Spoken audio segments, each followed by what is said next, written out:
তো আমি খেয়ে নিচ্ছিলাম দুপুরের ভাত। আমি সারাদিন কিছু খাইনি, তো মা বলল খেয়ে নেওয়া যাক। তো আমি খেতে বসে পড়লাম। দেখতেই পাচ্ছেন ভেন্ডি খাচ্ছি, আলু দিয়ে মা ঝোল করেছিল, আর হলুদ কালারের ওটা হচ্ছে কুমড়ো ভাজি করেছিল মা। মা কুমড়ো ভাজিটা অসাধারণ করে। তারপর মা রান্না করেছিল ডিম দিয়ে আলুর কারি, বাট আমি কিন্তু ডিম খাই না বলে আধখানা ডিম নিয়েছিলাম, আমার অতটা পছন্দ নয়। তো আমি চটকি চাটকি খেতে বেশি ভালোবাসি, এবং এক একটা তরকারি মাখিয়ে মানে দেখি টেস্ট করে যে কোন তরকারিটা দিয়ে খেতে বেশি ভালো লাগছে। ওটা আমার ছোটোবেলা থেকেই অভ্যাস, আমার বাড়ির সবাই আমাকে বলে যে এটা তোর অভ্যাস।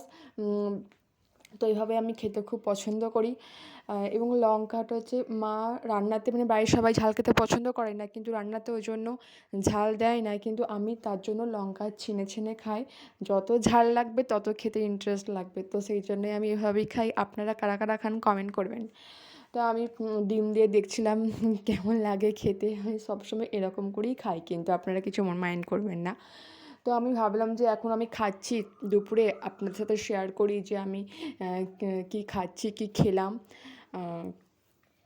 তো আপনারা একটু লাইক কমেন্ট শেয়ার করে দেবেন। আমি প্রথম স্টার্ট করেছি এবং কী করবো খুঁজে পাচ্ছি না, তাই আমি এখন এগুলোই শুরু করেছি। Thank you.